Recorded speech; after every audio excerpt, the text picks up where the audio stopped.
David Kelley was working unhappily as an electrical engineer when he first heard about Stanford's cross-disciplinary joint program in design, which had merged engineering and art.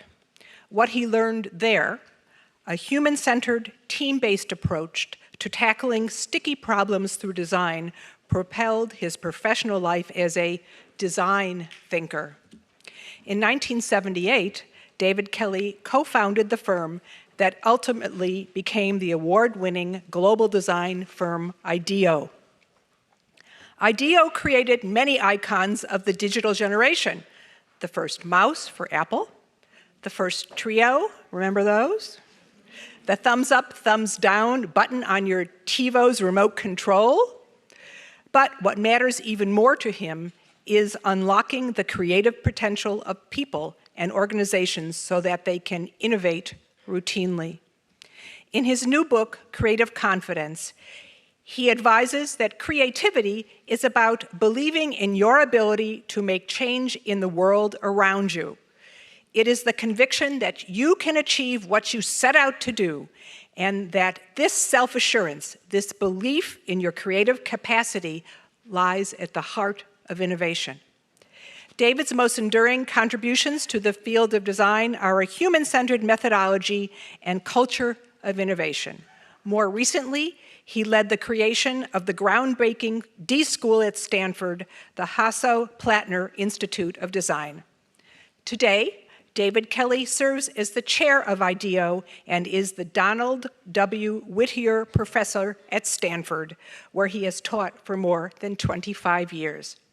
He's here tonight with his new book, Creative Confidence, in conversation with Douglas McGray, the editor-in-chief of the California Sunday Magazine and Pop-Up Magazine, the thing to which I wish I could get a ticket, but they're always sold out. Following David and Doug's conversation, they will be happy to take your questions. Our good friends at Green Apple Books will have copies of Creative Confidence for purchase in the atrium following the event, and David will be available to autograph them. Tonight's event is available as a live webcast on the JCCSF webcast at jccsf.org/live, and will be rebroadcast on our KALW public radio show, BINA, in the weeks to come, so check their schedule. Please join me, ladies and gentlemen, in welcoming David Kelley and Douglas McGray to the JCCSF.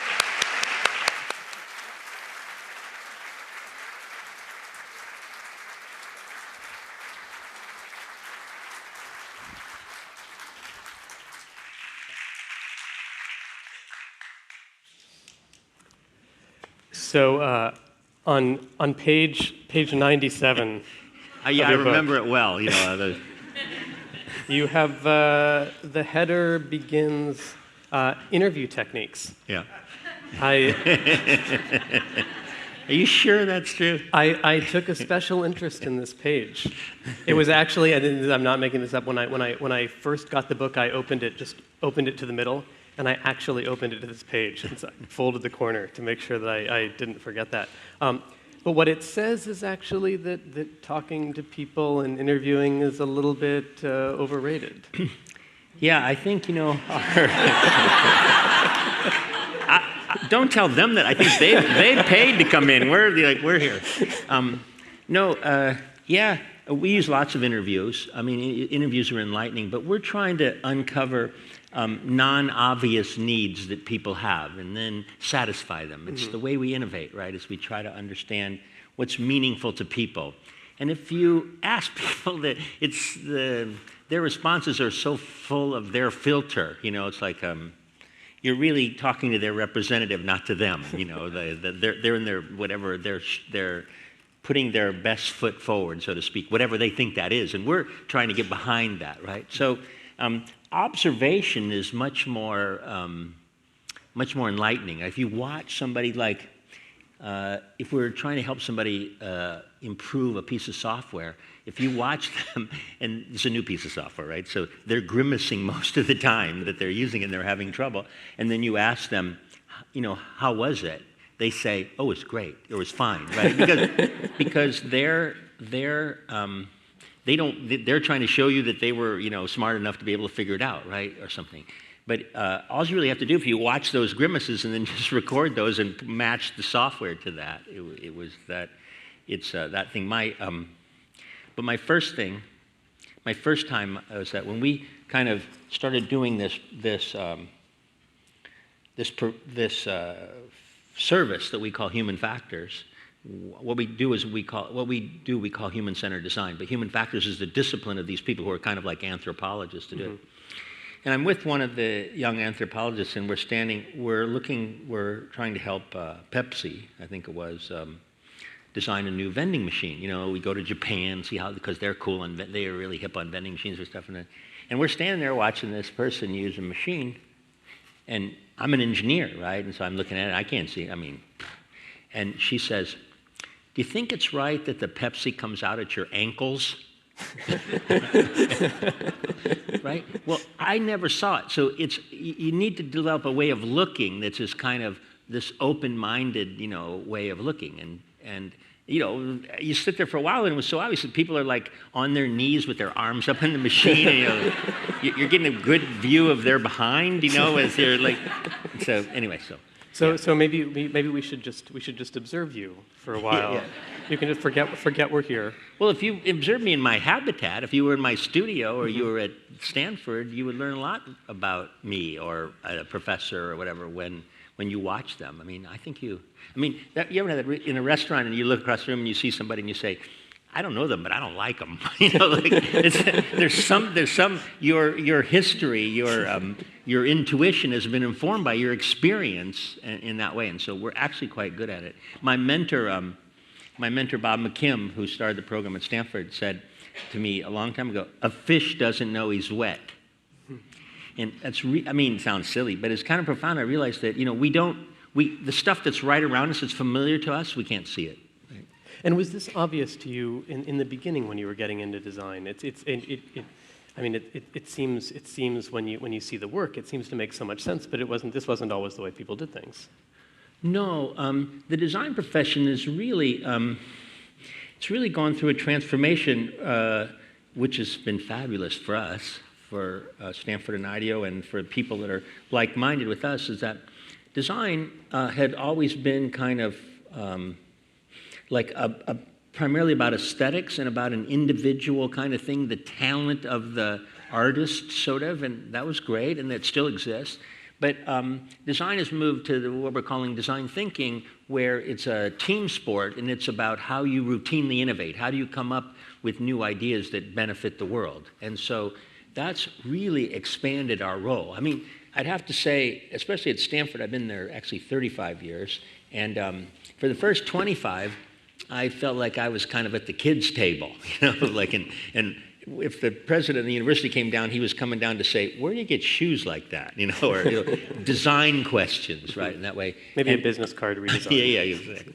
And now they're looking for designers to solve the biggest, most important problems that the university has. We're working on, K through 12 education, but we're also working on helping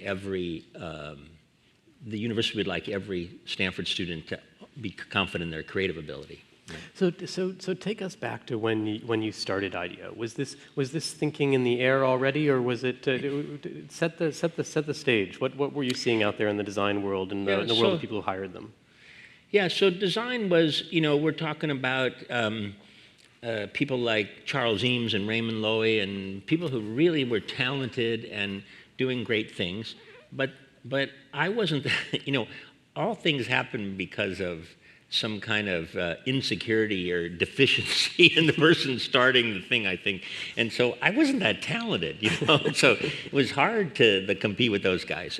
But what I really liked doing was making raving fans of the person that who it was designed for. So and we started out doing things for blind people, and we started out doing things that were for empowering nurses and stuff like that. And so it was just so, you're a nerdy engineer, and to see some human light up by something you've done was that way. But so the design profession was primarily around what at that time was called industrial design or graphic design or all those kind of things. And I certainly had, all my heroes were those kind of guys. Paul Rand is a graphic designer, and Ettore Satsas is an industrial designer.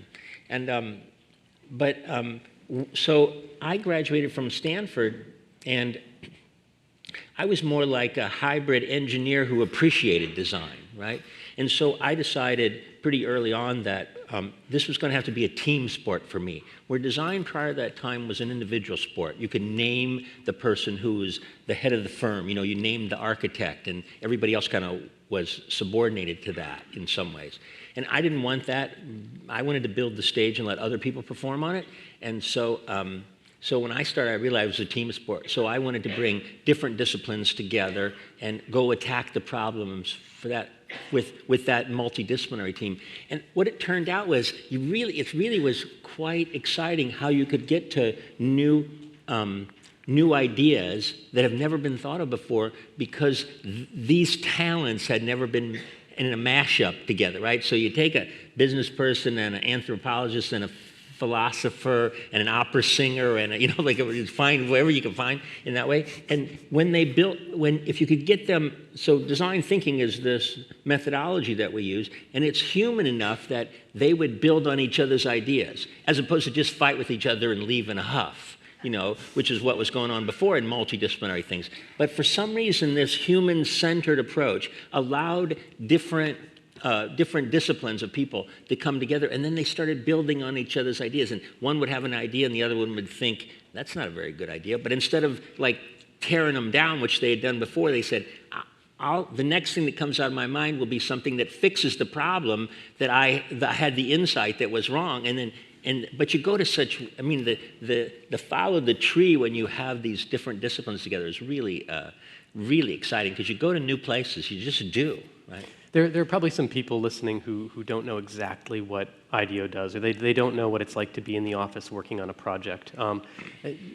Pick a project maybe that gives a sense of how you work, how you approach something, and what comes out at the end. Yeah, so we're in San Francisco. Let's do San Francisco Unified School District.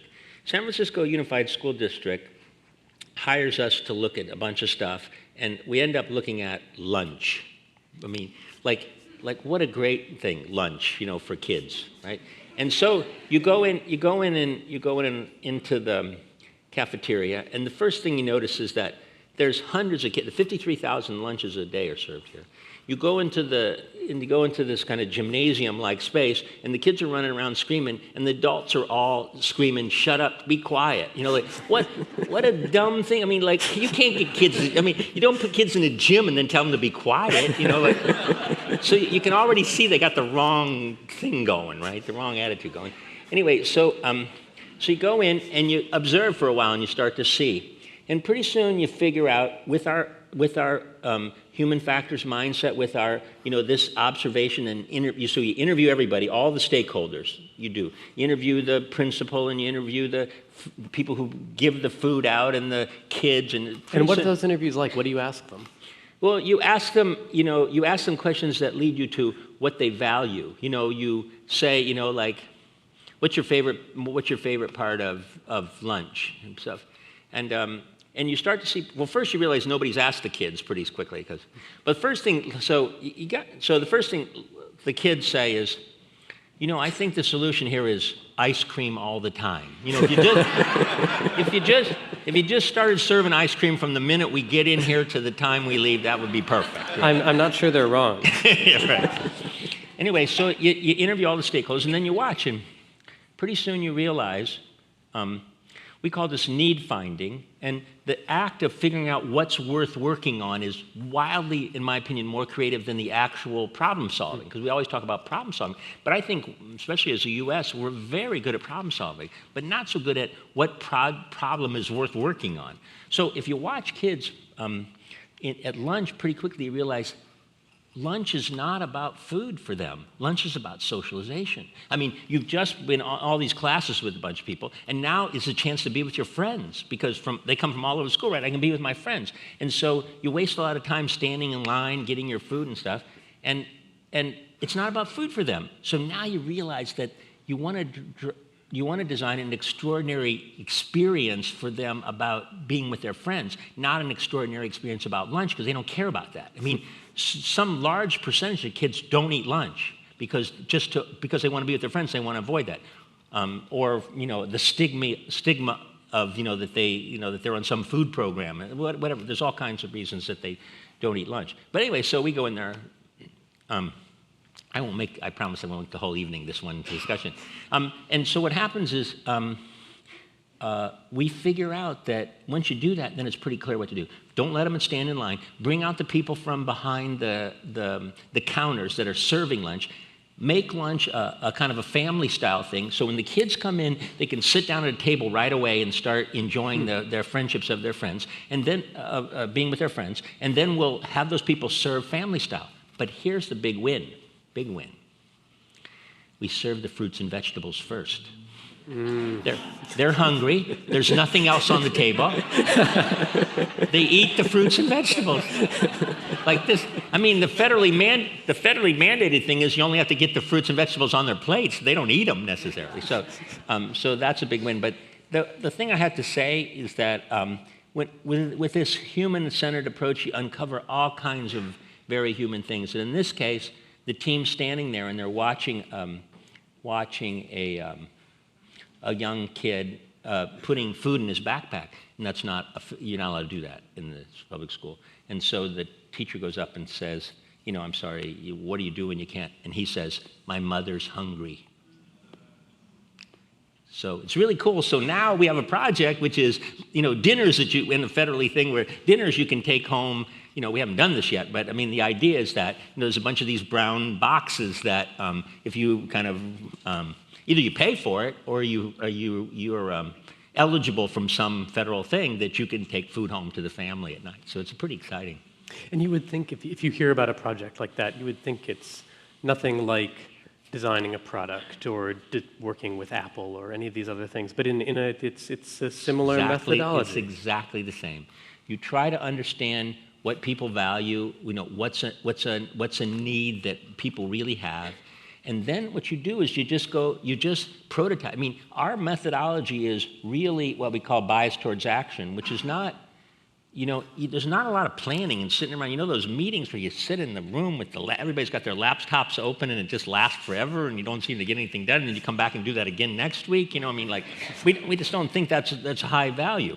Eventually, planning's good, but only after you've really kind of understand what the issues are. And so whether it's designing a computer or a wastebasket or, we're doing a lot in K-12 education, the way to succeed and the way to kind of get the kind of best ideas is to paint a picture of the future with your idea. However half-baked or however crazy it is, you paint a picture of the future with that in, through models or some kind of prototype or making a video, whatever. And then, as humans, we're really good at telling people what's wrong with their idea, right? So you just use that human trait and you start showing it to everybody you can.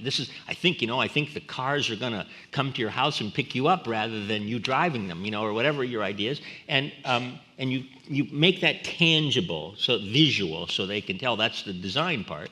And then they tell you what's wrong with it and you take copious notes and then you decide whether they're right or not, what they do, and you make another prototype and you make another prototype. I'll tell you one of my best stories about this was kindergartners. So working with kindergartners, and we just give them a project. It's all about project-based learning. So it's that they have a project, and then we can get all the content, whether it's math or whatever it is. We can once we get them hooked on the project, we can teach them anything. And so we're asking them kindergartners. We're asking them to design their bedroom, and so they make little cardboard models and they bring them in. They're super cute and fun. So you bring in art supplies and stuff. Yeah, we just fill the room with. There's a place in San Jose called Raft that has just junk that for school teachers. We just fill the room with stuff and they go. Anyway, and so, but the trick there is to give them the educational part is to give, nobody seems to have time for this, but it's to give the same project over and over again because you're becoming more expert. You've seen what the other kids in the class is doing. And we call this guided mastery, where we hold your hand and we make you successful over and over again, and pretty soon you own your creativity, right? And so anyway, so the long story. But the girl, one of the girls, brings in this thing. She's got this big space next to her bed, and this thing. I'm like, what's this? And she said, well, in my interviews, I figured out that my big problem is that when we come home late, Dad has to carry me all the way from the garage to my bed. So in my bedroom, there's a place where the family car pulls right up next to my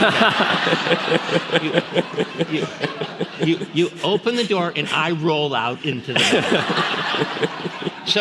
So these kids are not stupid. So in the next round, every kid in the class had that as that's. I think that's called the dominant design. Did you grow up in a creative household? Were you a creative little kid? No, not particularly. I grew up in Ohio in a working class family. Nothing kind of ever happened. Very traditional. But I'd say, in the book we dedicate the book to my parents. And I think what they did was allow us. They didn't discourage us. It was like benign neglect or something. I don't know. Like they would know where we were. Like before bedtime, but they had no idea where we were the rest of the day. But anyway, so that freedom, I think. There was nobody saying you can't do that, or that won't work, or don't do that. There was none of that. So my mother tells lots of stories about how stuff like the piano got taken apart but never put back together.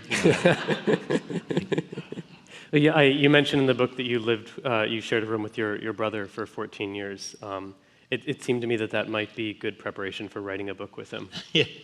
Yeah, I think the book might be the hardest thing we ever did together, to tell you the truth. Yeah. I'm very close to my brother. It's a lovely thing. He works in the company. So if you're the CEO of the company or the founder of the company, it's really nice when you leave that your brother's still there, to make sure things still happen. But when 2000, I talk about in the book, in 2007, I was diagnosed with throat cancer. And, it was pretty nasty. I mean, they said I had a 40% chance to live or something. And it was, I lost 50 pounds, and it was a big mess. And so, the end of that story is I survived. Just so see a little bit. I'll skip. I'll skip to the end there. But anyway, so my brother was there basically every day for me.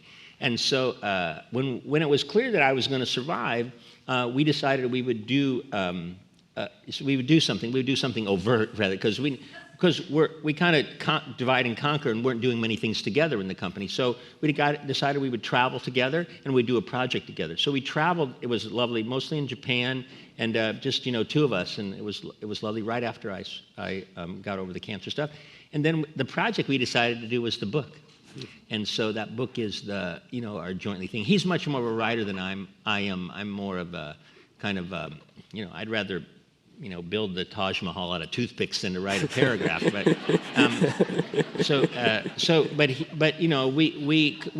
we would get in the morning and we'd like brainstorm, and I do these things called mind maps. It's like it's like the equivalent of a list for a kind of a creative person. And so I make these mind maps. What does it look like? It looks like a tree. It looks like a diagram. You take the basis premise that you're trying to work on, chapter 7's whatever title is, whatever it is, and then you start going out and recording like the ideas you have, going out from the center, and you draw them little bubbles and stuff. What happens is that all those ideas that you have like off the top of your head in the first kind of half hour are all very cliched, and anybody could come up with them.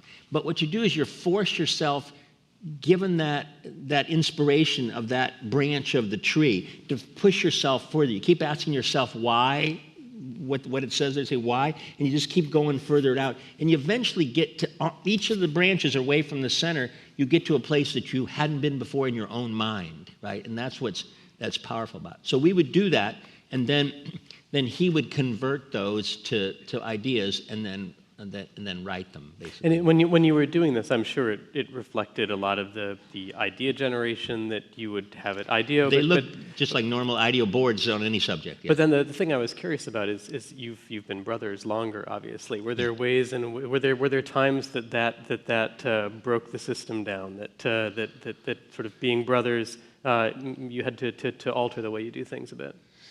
Yeah, I mean, one thing is about brothers in that situation, you accept them, you accept each other for what you are, dysfunction and all, right? So one of the problems I have in life is somebody I don't like the way they do something. Every time it's like a movie, and every time they enter the screen, I punish them for them being who they are, right? I mean, like, this is the evil guy. You know he's the evil guy. Why are you upset that he's the evil guy? He's already been cast as the evil guy, right? So, so that's hard because you kind of, well, with in the case of brothers in this case, we know each other's weaknesses, so you just, like I can see something coming that he's going to start being down in the mouth about, and I just like drive by that on purpose, go some other place. So, yeah, it's a very positive thing if you can get that positive thing going. I assume it's any place where there's that much emotion, it could spiral down the other way just as easily, but we didn't have that situation. But partly it has to do with working so long, and I'm the older brother, so like he's probably better at compromise than I am. So. If you're writing a book about creativity, it's a big challenge. And one of the points that you make in the book is that people have a pretty wrong idea about what creativity is and how it works. I mean, what's the vision of creativity that you want people to take away? Well, the main thing the book's about is that trying to convince everybody that they're wildly creative. When I started the D School at Stanford, I thought we might have to teach creativity. And every year 800 students come through the place, and it's been going since 2005. Turns out we just have to unblock the things that are in their way. They're still wildly creative.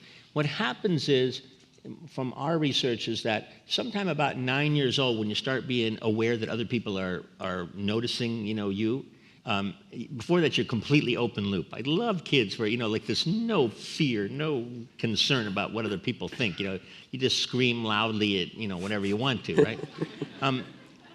And so at some point, though, somebody convinces them that they're not creative and they opt out of creativity. And why do you think it takes at that age? What is it that makes that message stick at that point? I think because they're starting to be self-aware and they're looking for who they are, and you tell them you can't play the piano, even though, you can't walk up to the piano and play it for the first time, but I think it's tied, I don't know this for sure, I haven't studied this exactly, but it has something to do with art. Like, they're saying you're not artistic, which is probably true. And the kid takes that as you're not creative, and then they opt out of it, right? And then they go in a path where since they opt out of it, they don't do it, they don't try.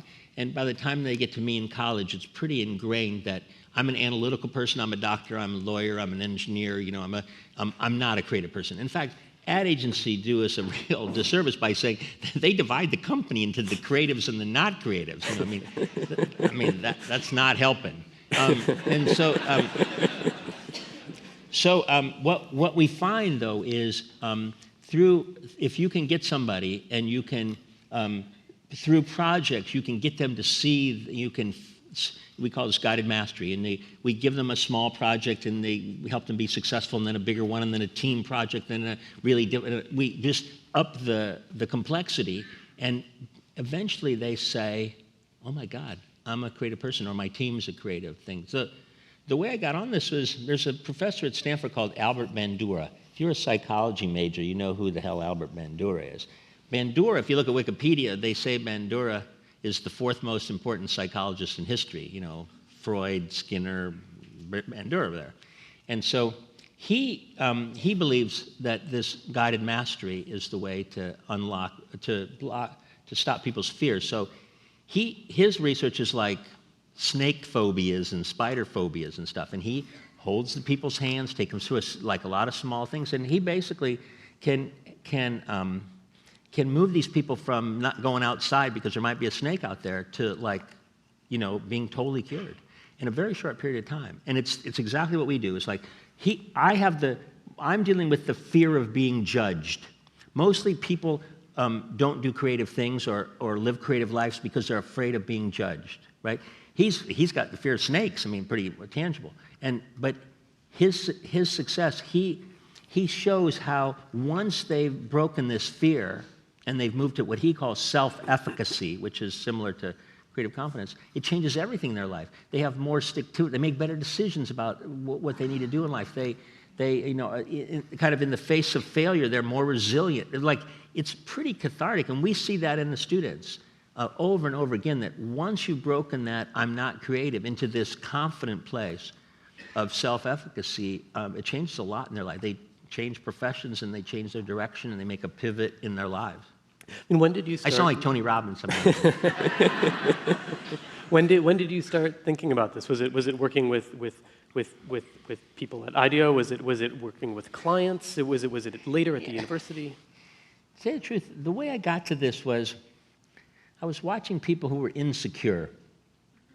There were people who were high performers. I mean, we were talking about this backstage. You've got a new venture and trying to understand how to hire people and like hiring the right people and empowering them and stuff. And I noticed that people who were perfectly, effective at what they were doing, if something in the culture made them insecure, they started to act badly. I mean, that insecurity caused them to do things that if you looked at, they were actually bad for them and the company. It's like the football game where a guy punches a guy and then he turns around and hits him and they catch the second guy punching him, you know?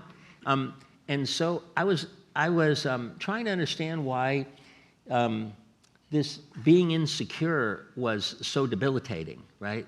And so if you go there, then you start to understand the confident. And you look at overly confident people. And so I was in this thing of the tension between being insecure and being overly confident, right? And so that's how the term creative confidence came up, was watching that. And then I realized that it applied to everything we did, that not just the employees, but the clients and my students and everybody. Mm-hmm.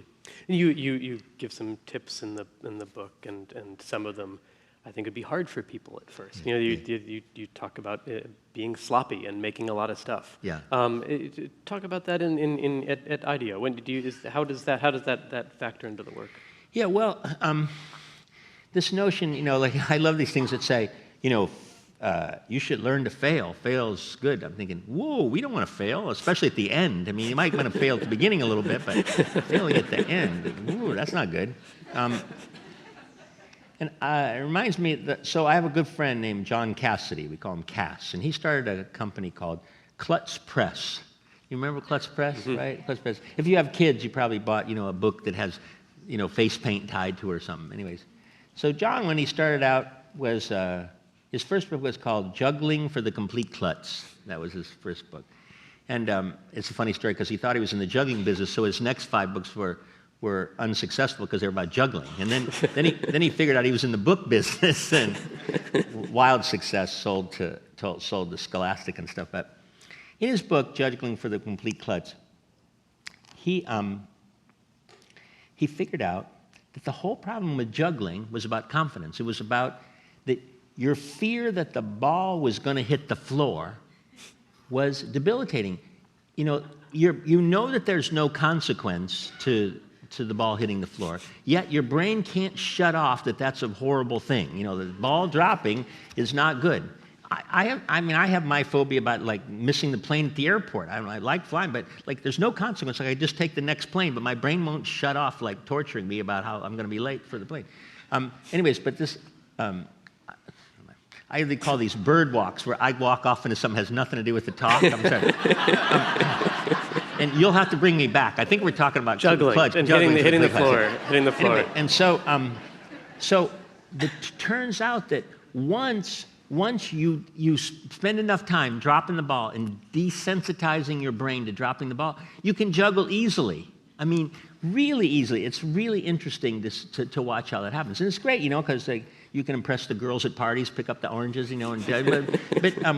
but anyways, but that's kind of what that's the essence of what it is that that fear of of dropping the ball, that fear of being judged by others, right? And so if you have a culture like IDEO where that's celebrated, I mean, IDEO celebrates how risk-taking can you be and not get caught, you know, like how you know, when you're supposed to do a certain job, how like extreme can you do it? How extraordinarily can you do it, you know, without, I don't mean like getting caught by the boss, but I mean like within the constraints of what's reasonable or sustainable in the world, right? Can you do that? And so the present world is like, people are trying to kind of stay in the middle mostly and not take a risk, and we should be punishing that inactivity. That's what's kind of grind the whole thing to a halt.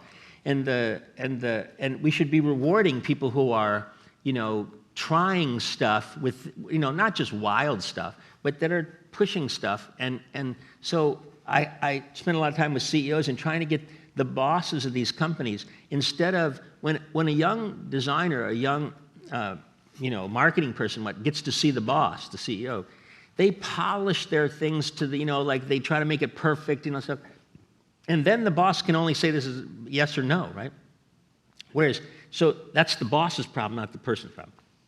So you got to get the bosses to expect kind of half-baked, show me 3 ideas, you know, one completely crazy, you know, like show me a bunch of stuff, and I'll help you kind of navigate what you should spend your time on in the next round. So we can really make a lot of progress if we can get the boss, instead of like one big cycle where you show the boss your final product, or the users for that matter, not just the boss, right, the customers, that you show a bunch of kind of half-baked ideas and iterate. So we show the idea, we improve upon it, improve upon it. So in a culture where the senior manager of the management of the company is looking for this iterative, you know, improvement through iteration in short bursts rather than one long cycle, seems to be the way that correlates, that allows this kind of stuff to happen. You have to be open-minded as well, but that seems to be the key.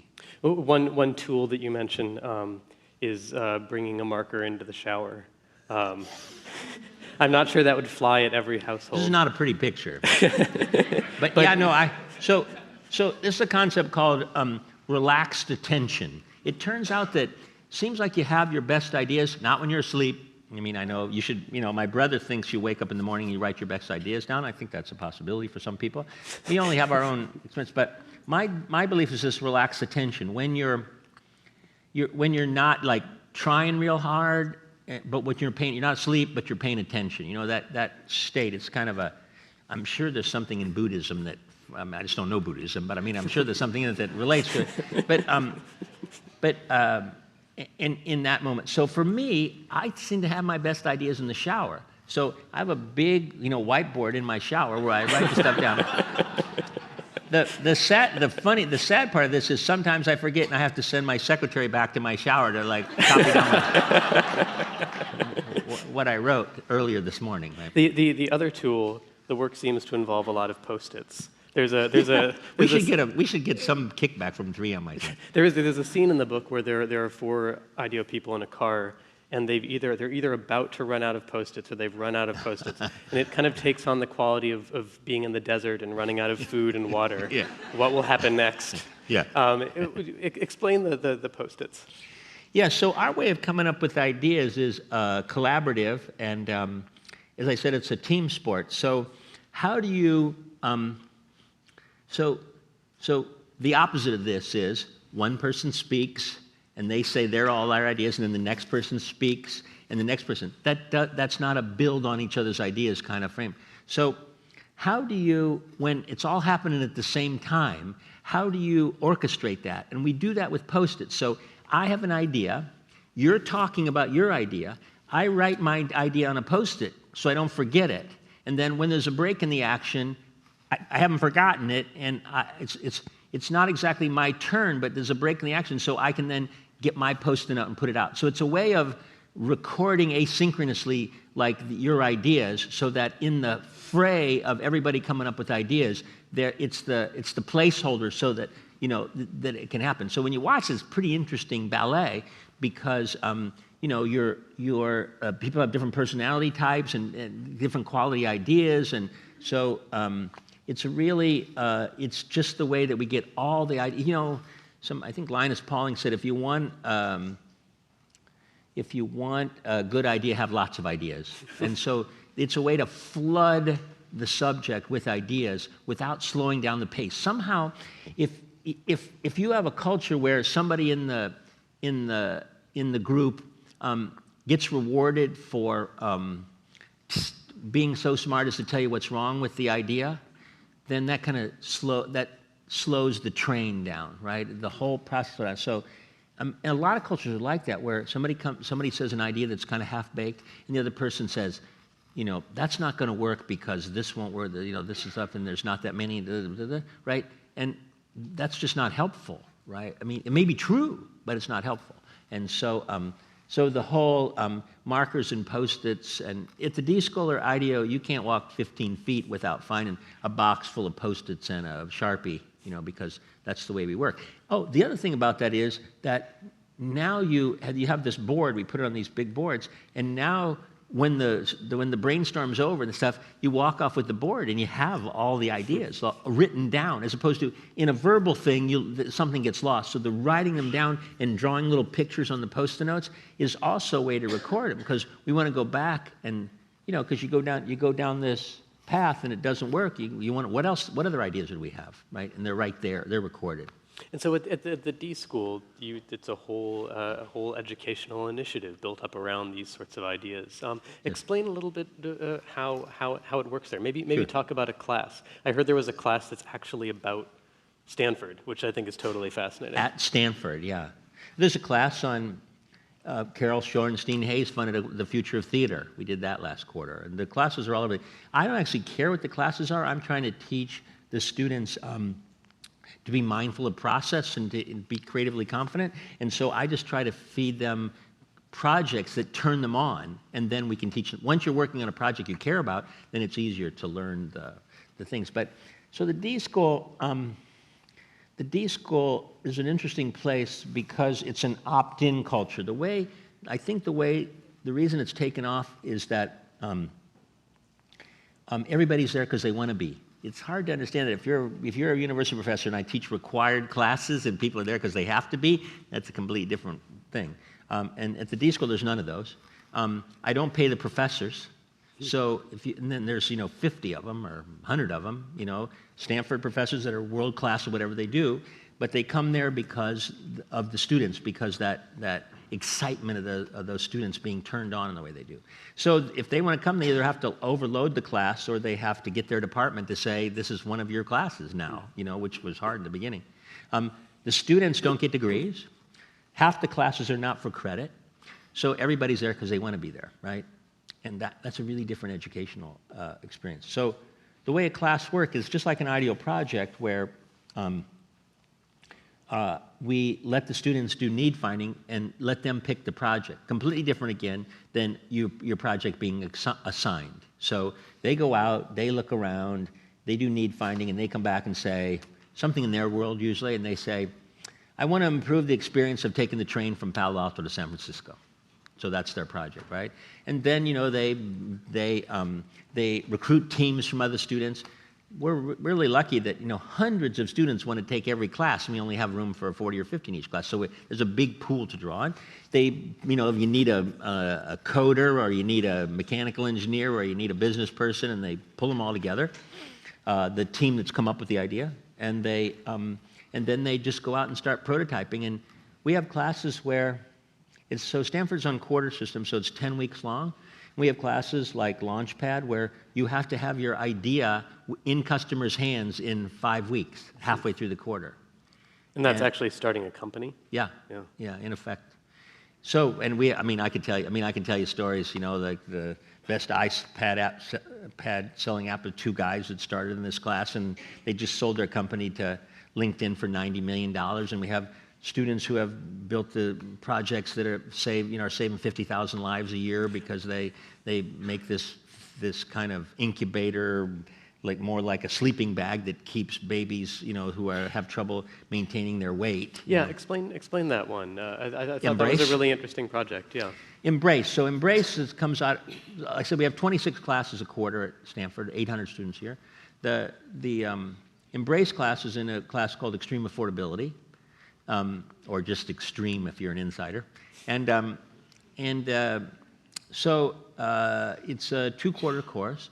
Again, students from all over the university, from all kinds of different departments, they come together, and the professors that's the hard part, the professors are from different parts, and they really have trouble getting along, because Well, that's not what universities are for. Yeah. Professors talking to professors. Yeah, their professors are like winning departments. Nobel Prizes and going really deep. They're not supposed to talk to anybody else. But anyway, so we've broken that mold, and they're there. So Embrace. So Embrace goes out. In fact, there's a PBS special about Embrace that's just out. I got Ralph King. I forget what it's called, but it's been on PBS, and it follows one of the teams. The funny thing about journalism, I didn't understand, was they had to pick which team to follow. They didn't know which team was going to be good, right? And they had to follow a team, right? So it was really interesting. And so they go out and they're looking at hospitals, and they see incubators, and they get fascinated with incubators. And one of the things that fascinates them is these incubators cost about they're in India, and one of these incubators costs about $20,000 a piece, and they're empty. So they got a few incubators, they're empty. Yet there's close to 1 million babies a year dying, right? That could use an incubator. So what's the deal?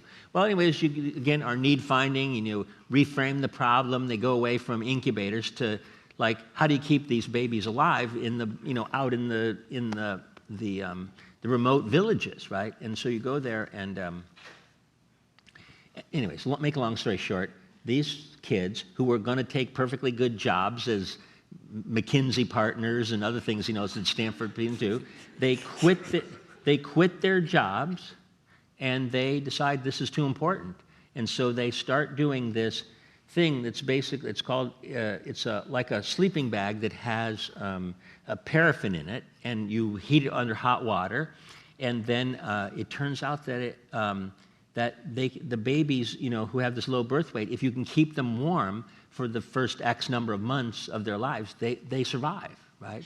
And so I think they just passed 50,000 babies. They saved 50,000 lives so far. But it's just a bunch of Stanford students that quit their jobs and said this is important. But it's the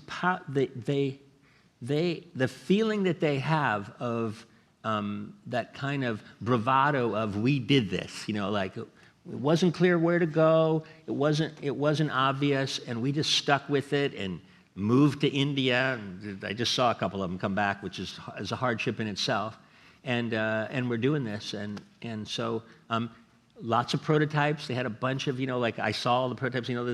This thing that's kind of made out of plastic. It didn't work, and this thing. And I'll tell you one story. So when they first started out, I mean, you can't improve these products or any services without the kind of visceral being there and trying them out. So if you just kind of think you're so smart that you can come up with the product, that's a really bad way to go. And so they do these products, and so that's really cool. So the product comes out, and it's got this thermometer on it so that you can figure out how hot to make the thing before you put the baby, safe for the baby. So they go out, and it says, heat this, and they got this thermometer, it says heat to 100 degrees. I think it's 100 degrees. Heat to 100 degrees, whatever it says.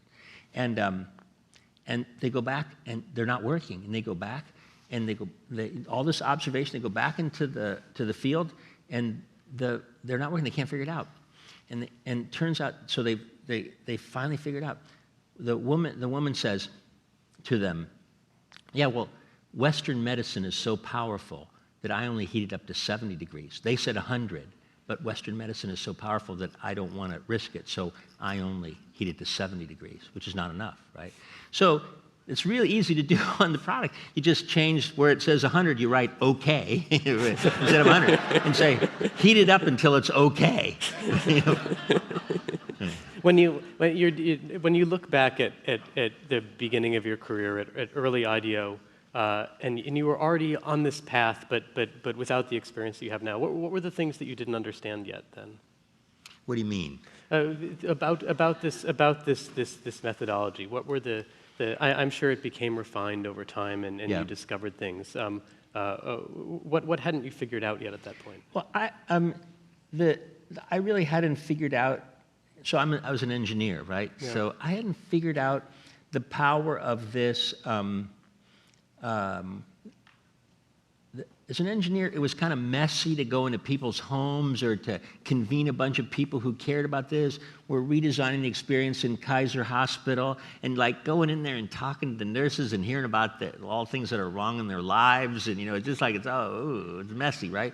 And so, I mean, I didn't really understand the power of really feeling the empathy for the person you're trying to solve. Once you get over that line, I mean, you can't stop these teams once they, you meet. We're doing a big project in Peru for the kids. If you go there and spend some time with the Peruvian kids and see how bad their education is, you can't help yourself, right? The motivation doesn't come from, I don't see it ever come from making money or like coming up with cool ideas of products and stuff. The most powerful motivation for all these teams comes from empathy for these people, and how can we do something that's going to actually impact them, right? I mean, for people who are listening and wondering, am I a creative person? Is he talking about me? What are some things that they can try to explore that part? Well, they are a creative person, but unfortunately, I'm not sure even reading this silly book is going to help you. You have to take action, right? I think it's the same question as how do you get on a diet? I mean, it's like it's the same question as where do you find the wherewithal to do something differently? I can tell you one thing that's really worked for us. In the book, there's a discussion about double delivering. So you're in a company, and I get so many letters from people. I work in this lumbering company in Midwestern United States, and my boss is never going to let me do this, and like it's hopeless and stuff. So, but they write that the concept of double delivering has worked, which is you have a problem, you have to do it the way the boss wants it. He or she has expectations, and you have to decide to deliver on those expectations, or it's not going to help you with your career, right? So you have to do that.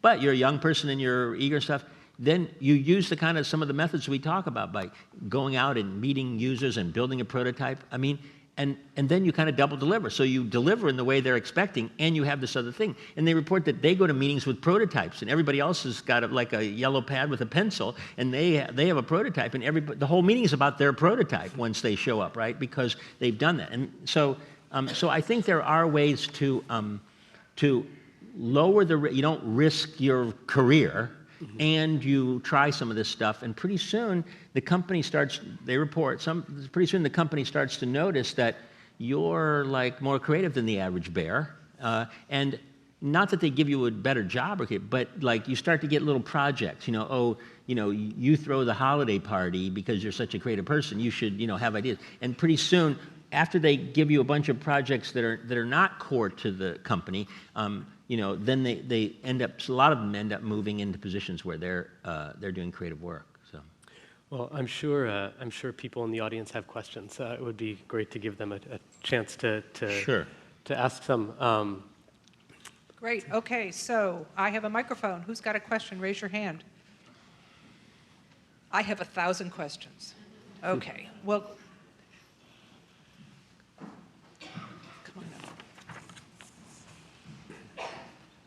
Here we go. First one is over here. Simple and quick. What size Post-its do you use? We use. Where's Christine? Right there. 4 by 4, 3 by 3. 3 by 3, and then the rectangle one. 3 by 3. And here's the next one. Good question. I was just wondering, is there a difference between the way you cultivate creativity with kids versus adults? Because my life involves trying to do both. Kids, it's more ingrained in adults. I mean, it's harder in adults because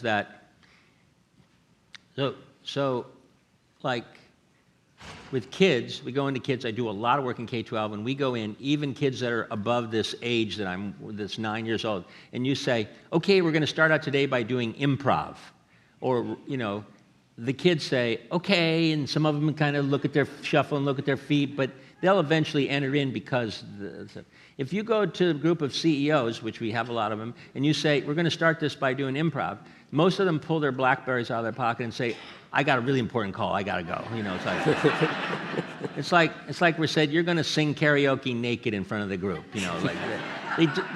They just can't handle it, right? So in that sense, you have a much better chance with the kids to open them up. But the kids respond even more.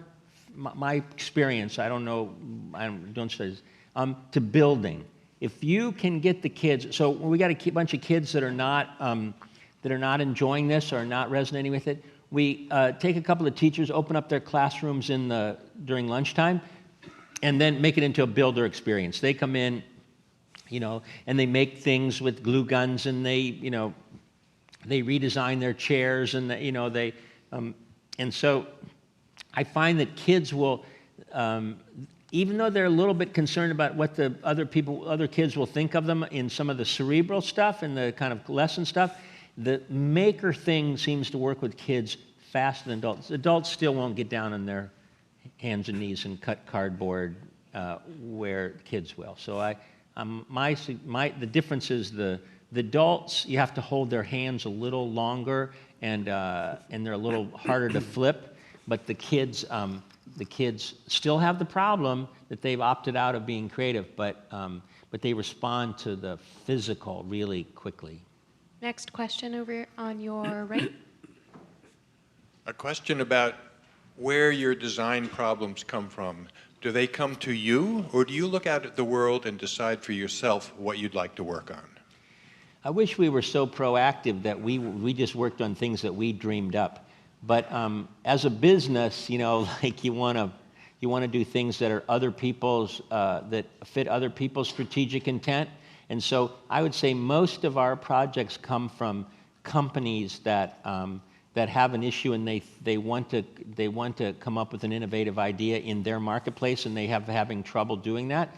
Having said that, most of the people that I get involved with, I'm the chairman of the company, so I don't get to do all that much. But if the trend right now is that CEOs of companies, big companies, important companies, are realizing that they have a cultural problem, that they need to be able to innovate routinely, that they have to have a culture that allows for this flexibility. And so more and more they come to us and say, well, we would like to, have you look, do an innovation audit, find out what we're doing, and help us with a cultural change to a company that's more fluid and that comes up with ideas more easily. And so those are really interesting projects.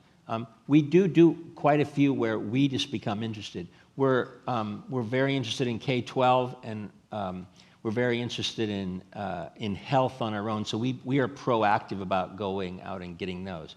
We're also very interested in aging. I think that has something to do with what age we are getting to be. Next question is up here on your left. Hi, thanks. So a lot of the great examples you gave have to do with the physical or tangible experiences.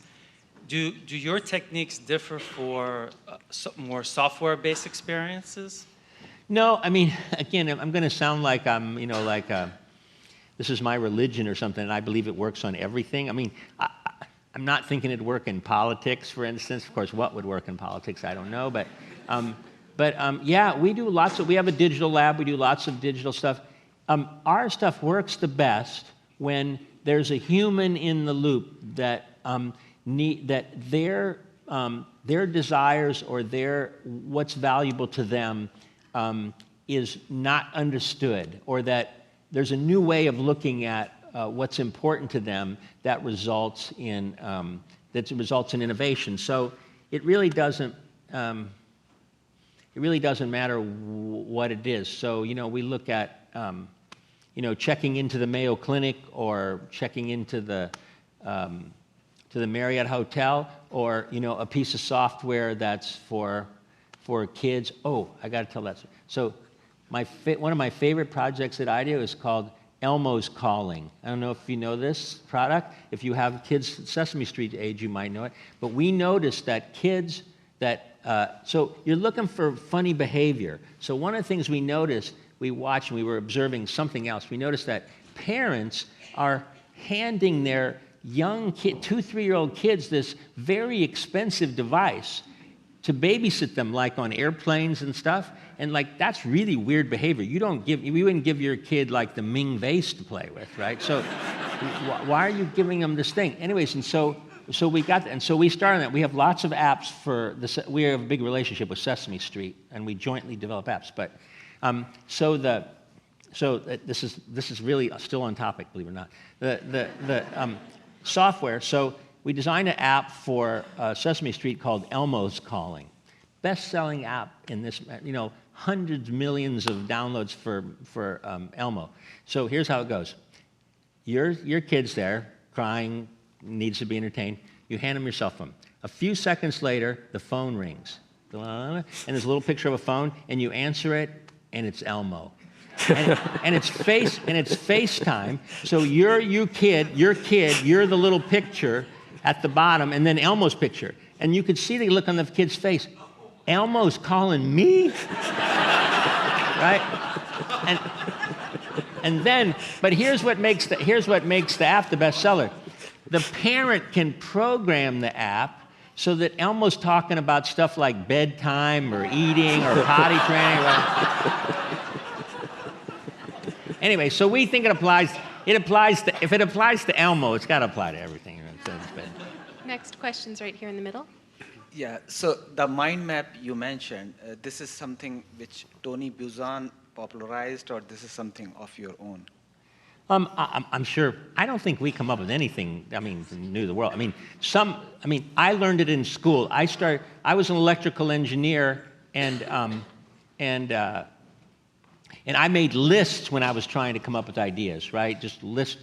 And somebody showed me this technique. One of the professors showed me this technique, and we've just used it ever since. But it's really a way of idea generation. Then you can make your list afterwards. I go back and make a list, right? So, yes, we've come up with lots of ideas. I'm teasing, but that one is I don't know what the origins are. You probably look it up, but what we've made it the predominant way that you start to come up with ideas as an individual tool. Brainstorming with the Post-it notes is the team approach to coming up with ideas. But another technique talking about individual, one of the things I've seen most powerful in this thing is that this whole notion that it comes out of you. I remember I worked at Boeing for a while, and I went to my boss and I said, I'm having trouble with this, can you help me? And he said, you're just going to have to go back to your cubicle and work harder. I'm thinking, I'm not sure, even as a kid, I could tell that's not going to help me.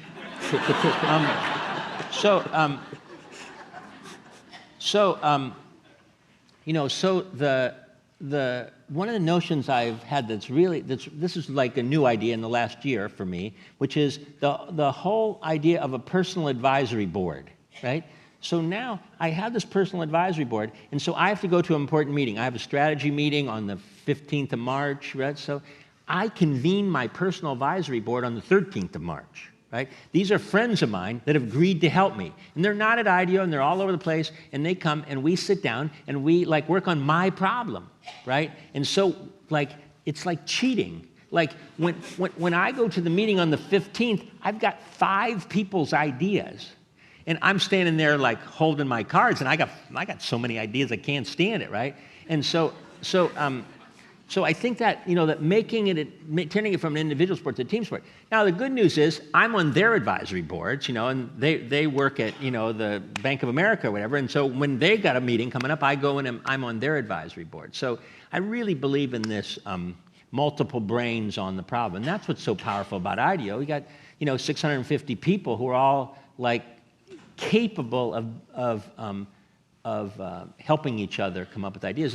And at a place like IDEO, if you send out an email to all IDEO and asking for something, man, you get a lot of responses right away.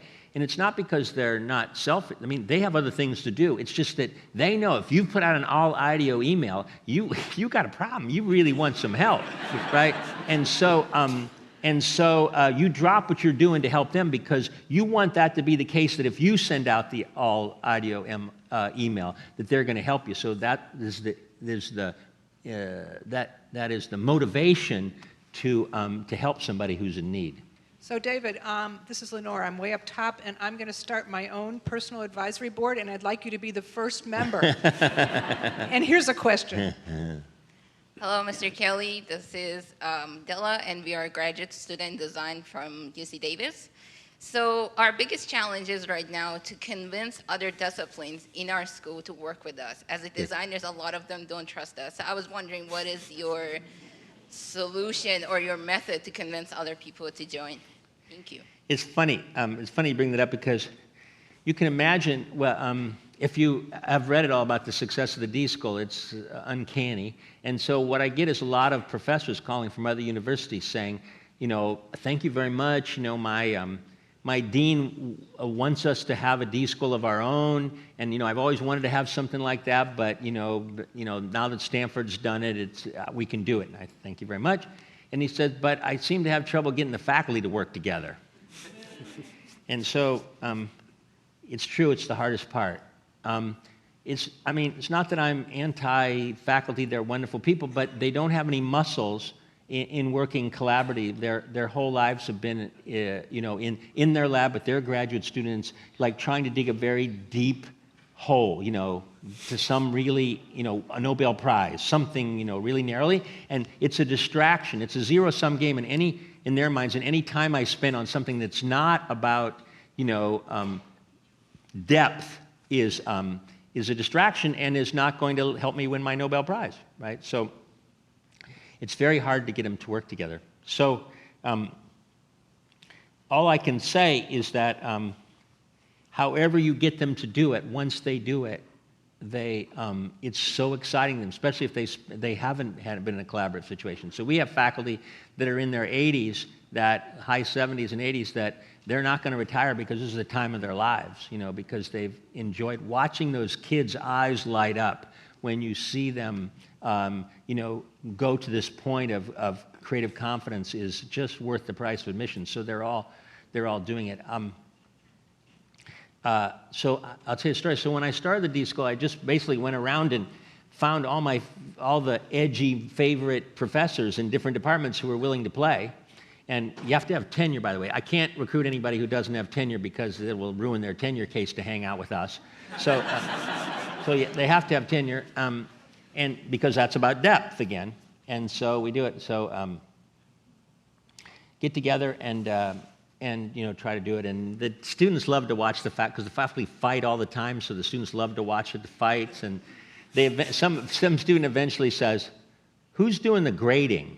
Because they've been so used to a sage on stage, a professor in the front, and they're trying to please that professor. Now when you got three people who are disagreeing with each other, which one do you go with? Which one do you suck up to with your answer? If they're all disagreeing. And so it took a long time. I brought a lot of people, practitioners. The answer to the question is probably you bring practitioners in from the outside to teach the classes alongside of the regular faculty, and then if the regular faculty see its power, and then you can over time you can remove the adjunct faculty and stick with the regular faculty if that's what you want to do.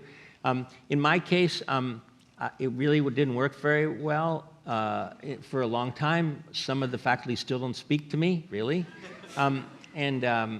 And so one of the things we did was hire a full-time psychiatrist. But that's not, but the de-shrink, but the interesting thing is, but I learned something very interesting, and now it costs me a lot less because it turns out that nobody acts badly in front of a psychiatrist. So what you do, if you got you got a meeting and there's a nasty faculty member that's coming that you think might think, you invite the de-shrink with you, and you bring this white Julian Gorotsky, you bring this white-haired person with you into the meeting, and he doesn't say anything. I mean, nobody acts badly. So he never sees bad behavior because that's who he is. So my next step, I'm going to hire a guy that looks like him, who's a lot cheaper. If he's not going to do anything, I'm not, Next question is in the first row.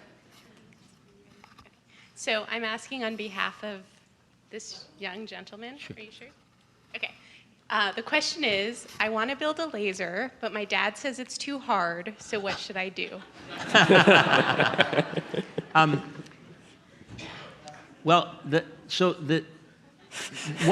You got to figure out the laser. A laser's not that important. Like, what are you going to do with the laser, right? So if you figure out what you're going to do with the laser, then you can do something halfway to a laser. By the way, lasers are really inexpensive. I mean, I have one on my Swiss Army knife, and there's one that when you point a picture at the thing, so you can get a laser pretty easily. But you got to figure out what you want to do with it. A laser, you can. If you just want to fool around with a laser, I'll bet you can get one really inexpensively. But if you want to do something useful with it, like burn a hole to China, then we got to talk about what.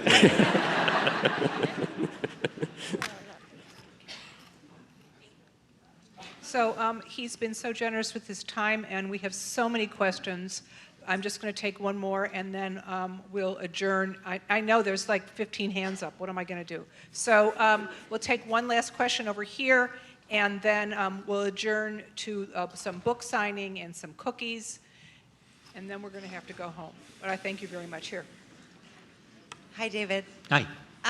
So you're very inspiring. I've loved hearing you talk tonight, and I love the notion of thinking and coming up with so many ideas and brainstorming and spending so much time. And I feel like when I get creative, I could keep going and pushing and pushing and pushing.